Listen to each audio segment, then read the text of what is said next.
Praise the lord. మన ప్రభువును రక్షకుడైన యేసుక్రీస్తు నామంలో మీ అందరికీ శుభాలు తెలియచేస్తున్నాను. ఎలా ఉన్నారు? మీరంతా బాగున్నారా? మీకోసం ఎల్లప్పుడూ ప్రార్థన చేస్తున్నాను. బైబిల్లో అనేకమైన వాగ్దానాలు ఉన్నాయి. ఓ దేవుని సేవకుడు లెక్క పెడితే 8,000 వాగ్దానాలు ఉన్నాయని.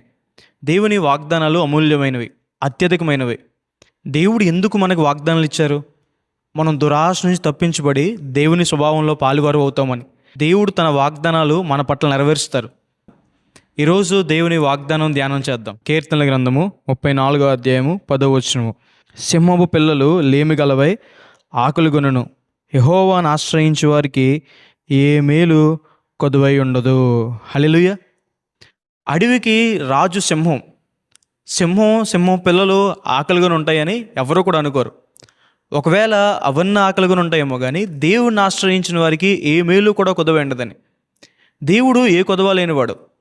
ఆయన సర్వ సమృద్ధి కలిగినవాడు, సర్వసంపన్నుడు, సర్వజ్ఞాని, సర్వవ్యాపి, సర్వశక్తిమంతుడు, సర్వోన్నతుడు, శ్రీమంతుడైన దేవుడు. పౌలు గారు ఏథెన్స్ అనే మహాపట్నంలో దేవుని వాక్యం చెప్తూ ఆయన ఎలా అంటారు? అందరికీ జీవాన్ని ఇచ్చిన దేవుడు, సర్వసృష్టికర్త అయిన దేవుడు యేసయ్య, ఆయనకి ఏదీ కొదువు లేదని.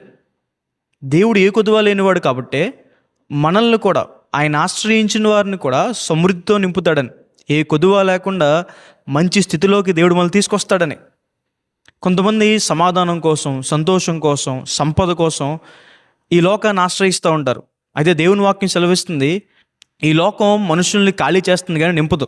దేవుడు మనల్ని నింపుతాడు. ఏ కొదువ లేకుండా దేవుడు మనల్ని ఆశీర్వదిస్తాడు. బైబిల్లో మనం చూస్తాము, హన్నా గారికి గర్భఫలం కొదువుగా ఉంది. ఆమె దేవుని దగ్గరికి వచ్చింది, కన్నీరు కార్చింది. దేవుడు ఆమెకు సంతానం అనుగ్రహించారు. బర్తులోమేకి చూపు లేదు, దేవుడిని అడిగాడు, బ్రతిమాలుకున్నాడు. క్రీస్తు ప్రభువారు అతనికి చూపు దయచేశారు.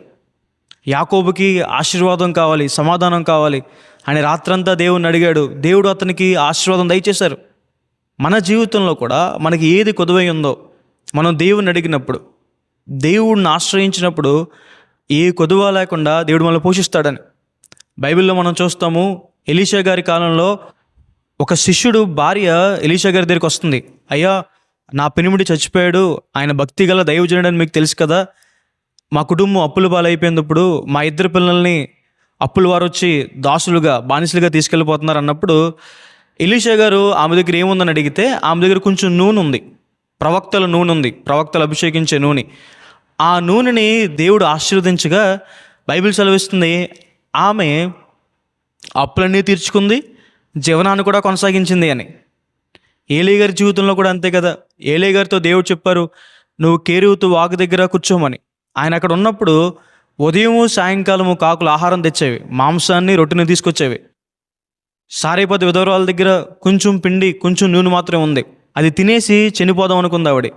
అయితే ఏలీ గారు చెప్పారు, అమ్మ, దేవుడిని దీవించిపోతున్నాడు, నీ పిండి తక్కువ కాదు, నూనె అయిపోదు, మొదట చిన్నప్పం నాకు తీసుకురా అంటే ఆమెకున్న దాంట్లోనే, ఆ కొంచెంలోనే మొదటి అప్పం తీసుకొచ్చింది. బైబిల్ పండితులు చెప్పే మాట ఏంటంటే అది దేవునికి మనం చెల్లించే 10వ భాగంతో సమానమని. దేవుడు మనకిచ్చిన జీవితంలో మనం దేవునికి 10వ భాగం చెల్లించడం ద్వారా దేవుడు మనల్ని ఆశీర్వదిస్తాడు. ఆ రోజు ఆమె చిన్న అప్పాన్ని మొదట తీసుకొచ్చి దేవుని సేవకుడు పెట్టగా ఏ కొదువ లేకుండా వారు కరువు కాలమంతా పోషించబడ్డారు. మన జీవితంలో కూడా, దేవుడిని ఆశ్రయించిన మన జీవితాల్లో కూడా ఏ కొదువ లేకుండా, ఏ విషయంలో కూడా, జ్ఞానం విషయంలో, సంతోషం విషయంలో, సమాధానం విషయంలో, సత్యం విషయంలో, సంపద విషయంలో, ఆహార విషయంలో, ఏ విషయంలో కొదవ లేకుండా దేవుడు మనల్ని పోషిస్తారు.